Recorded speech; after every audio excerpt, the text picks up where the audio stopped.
झारखंड विधानसभा का मानसून सत्र 1 तारीख से प्रारंभ होगा, जो 7 दिनों तक चलेगा। इस दौरान विपक्ष ने अपनी तैयारी कर रखी है सरकार को मुद्दे पर घेरने का, लेकिन सत्ता पक्ष भी एक्शन टेकन रिपोर्ट को अगर देखे तो संतुष्ट नहीं होगा अपने ही सरकार से। कांग्रेस के विधायक दल के नेता प्रदीप यादव जी के पास हम आए हैं।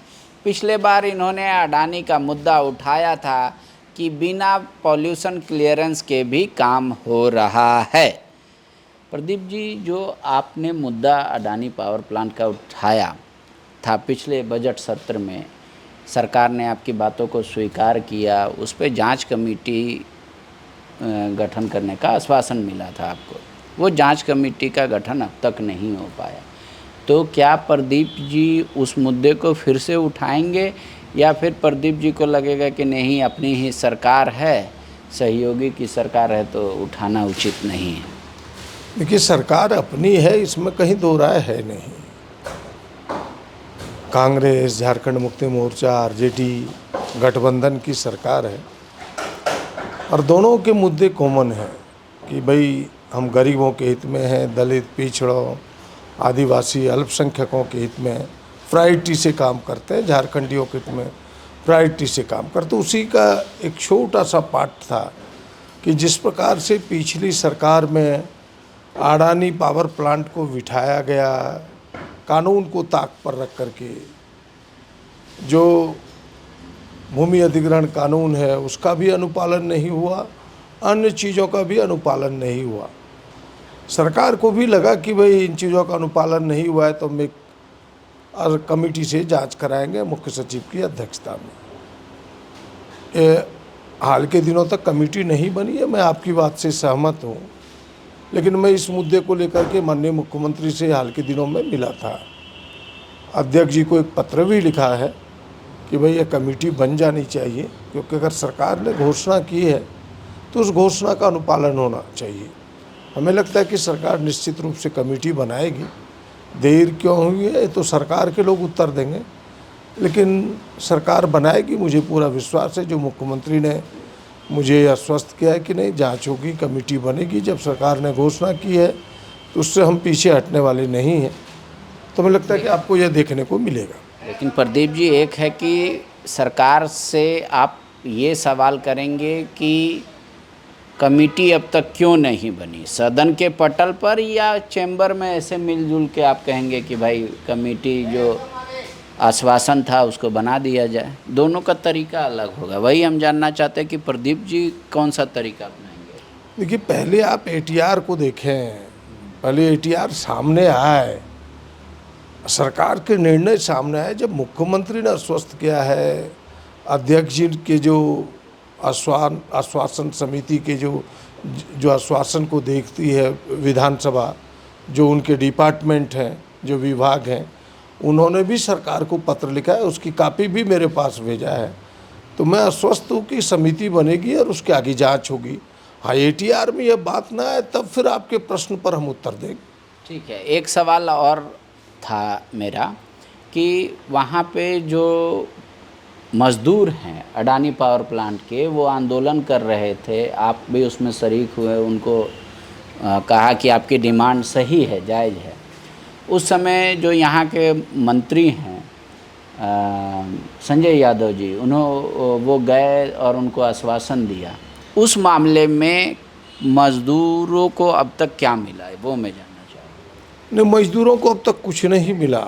उल्टे मज़दूरों ने जितने दिनों तक हड़ताल किया, आप मज़दूर उसे नहीं कह सकते, रैयत के परिवार है वो। जिन लोगों ने अपने पुरखों की ज़मीन काट करके अपने हिस्से का इस अडानी पावर प्लांट को दिया, और उन्होंने एग्रीमेंट किया इनके साथ कि भाई आपकी जो ज़मीन जा रही है, आपके मुआवजे तो मिलेंगे, आपके परिवार में एक नौकरी भी हम देंगे। एक तो कंपनी ने अपने कंपनी में नौकरी ना देके आउटसोर्स एजेंसी में उन्हें नौकरी दे दी। रैयतों की मांग थी कि हमें मूल अडानी कंपनी में दो, फिर एक बार आउटसोर्सिंग एजेंसी को फिर बदल करके थर्ड पार्टी के साथ उन्हें टैग कर दिया। तो ये आक्रोश स्वाभाविक था। हमने पूरी विषय को लेकर के सरकार के सामने और ख़ास करके मुख्यमंत्री जी को भी दिखाने का प्रयास किया था कि ये उनके एग्रीमेंट है, एग्रीमेंट से वो डिफर कर रहा है, वो पीछे हट रहा है। सरकार ने भी उस समय कहा पूरा करेंगे। सरकार के ही एक भाग है माननीय मंत्री जी, उन्होंने आश्वस्त किया रैयतों को कि आपकी मांगें पूरी होगी, लेकिन अब तक मांग पूरी नहीं हुई है। और मैं आपके ध्यान में संज्ञान में देना चाहता हूं कि फिर से एक बार अल्टीमेटम उन रैयतों ने दिया है कि हम फिर से आंदोलन पर जाएंगे। और यह विधानसभा का पटल है, तो जनप्रतिनिधि होने के नाते मेरा दायित्व बनता है उस विषय को फिर से एक बार सरकार के सामने लाएं कि आखिर क्यों नहीं पूरा हुआ। तो हमें लगता है कि हम इस प्रश्न को लाएंगे और कोई न कोई माध्यम से इस प्रश्न को सरकार के सामने फिर से एक बार उनके संज्ञान में देंगे। तो आपने कभी ऑफ द रिकॉर्ड नहीं जानना चाहा आरजेडी के मंत्री से कि आपने आश्वासन दिया तो किस भरोसे पर दिया था, और अगर अभी तक पालन नहीं हुआ तो वो क्यों नहीं हुआ? देखिए, मंत्री महोदय से कोई बैठ के तो मेरी बात नहीं हुई। एक बार मैंने फ़ोन जरूर इस विषय पर किया था, तो हमें लगता है कि उनकी व्यस्तता थी जिस कारण से वो इन विषयों पर बहुत चर्चा नहीं कर पाए। हम प्रयास करेंगे। आपने अगर मेरे ध्यान में दिया है कि एक बार उनसे मिलके भी इस विषय पर बात करूं, लेकिन रैयतों ने बताया कि उन रैयतों को मंत्री महोदय ने बुलाया था फिर से एक बार, जब आंदोलन की उन्होंने धमकी दी थी कि ना आपकी कुछ मांगे हम पूरा कराना चाहते हैं, लेकिन उससे रैयत संतुष्ट नहीं है।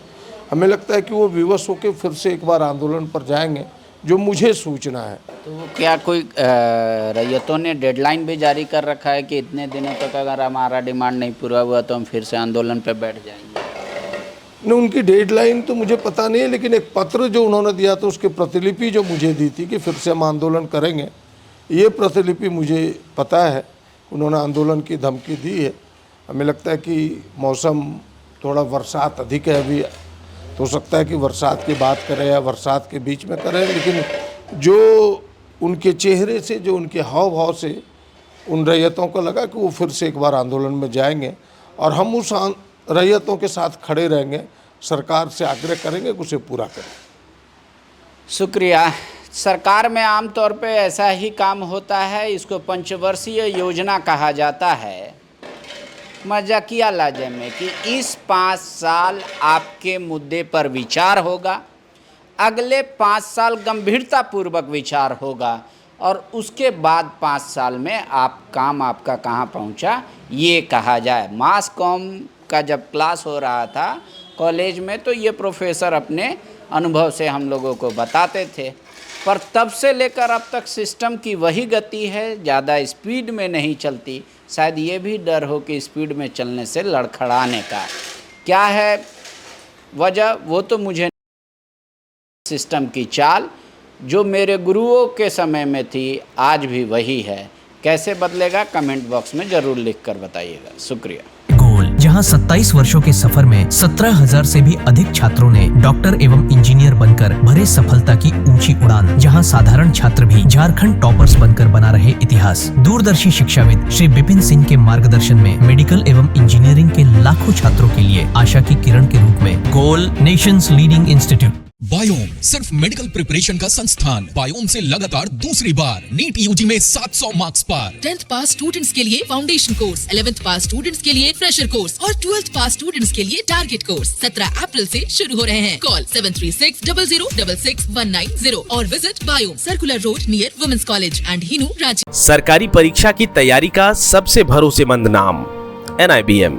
अच्छा कोचिंग ढूंढ रहे थे तो फिर गूगल में ही बताया कि यहाँ का रेटिंग भी बहुत अच्छा था। पुरुलिया से आए हैं यहाँ पर कोचिंग करने के लिए। NIBM के बारे में मेरे एक भैया हैं जो पिछले साल ही बैंकिंग यहीं से प्रिपरेशन किए और इस बार IBPS PO में सिलेक्शन लिए। मेरा अभी फाइनल सिलेक्शन हुआ है RRB PO में, उत्तर बिहार ग्रामीण बैंक में। मेरा फाइनल सिलेक्शन RRB PO में हुआ है।